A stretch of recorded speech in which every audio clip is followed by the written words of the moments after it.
Hey, if you have a few extra seconds on you, do us a favor and leave us a rating and review on iTunes. It actually really helps. Thanks.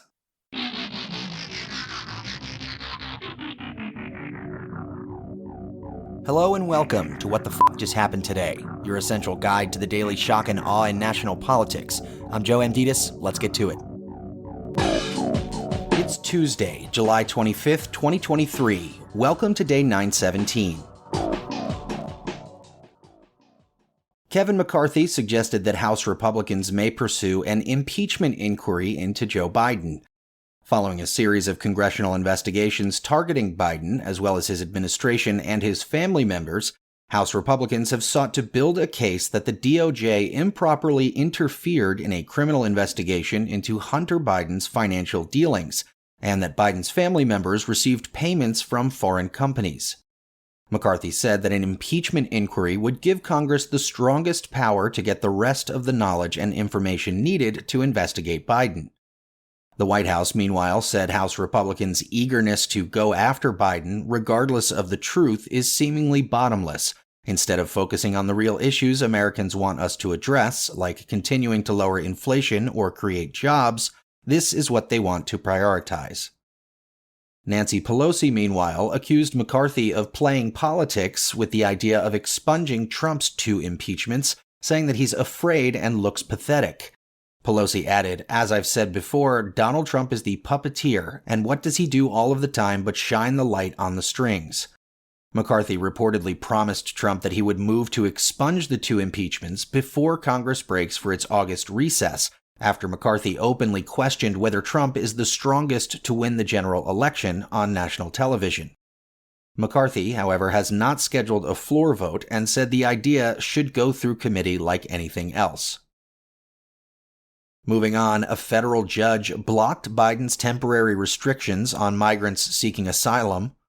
The judge ruled that the system the Biden administration imposed in May, which disqualifies most people from applying for asylum if they've crossed into the United States without first applying online or seeking protection in a country they pass through along the way, violates asylum laws that allow for anyone who enters the U.S. to ask for protection, regardless of how they arrived.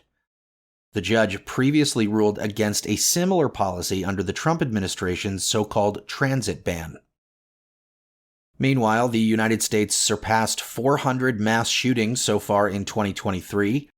The United States has already outpaced the number of mass shootings recorded each year between 2013 and 2018, and there have been more mass shootings in 2023 so far than at this point in any year since at least 2013. Pedestrian deaths in the United States are also up and have increased 77% since 2010. In 2022, more than 7,500 pedestrians were killed while walking, the highest number since 1981. While there is no single explanation for why walking has become more dangerous, road design and larger vehicles are major contributing factors. Moving on, the July heat waves in the United States, Mexico, Europe, and Asia would have been virtually impossible without climate change. This according to a new study by the World Weather Attribution Network, which examined weather data and computer models to compare today's current climate, which is around 1.2 degrees Celsius warmer than pre-industrial times, and compared that to the climate of the past. They found that the role of climate change is absolutely overwhelming, and that heat waves are becoming more common. The recent heat wave in China, for example, was made 50 times as likely by climate change, according to the researchers. And finally, the Atlantic Ocean's currents could collapse around mid-century under the current scenario of future emissions due to human-caused climate change, according to a different analysis of 150 years of temperature data. The Atlantic Meridional Overturning Circulation, or AMOC, carries warm, salty water from the tropics to the North Atlantic, and then sends colder water moving south along the ocean floor. But as rising global temperatures continue to melt Arctic ice, large amounts of fresh water are entering the North Atlantic, disrupting the ocean's balance of heat and salinity, and weakening the current. Continued warming is expected to push the AMOC over its tipping point around the middle of this century, which could trigger rapid weather and climate changes, including a drop in temperatures in northern Europe, elevated warming in the tropics, a possible ice age in Europe, faster sea level rise along the coastlines of North America and Europe, and stronger storms along the east coast of North America.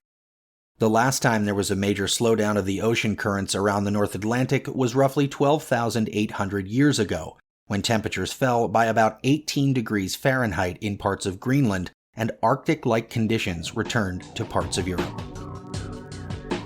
That's all for now. You can find the links and sources for all of these stories on the main website. And as always, visit whatthefjusthappenedtoday.com for the latest news and headlines. Until next time, I'm Joe Amditis.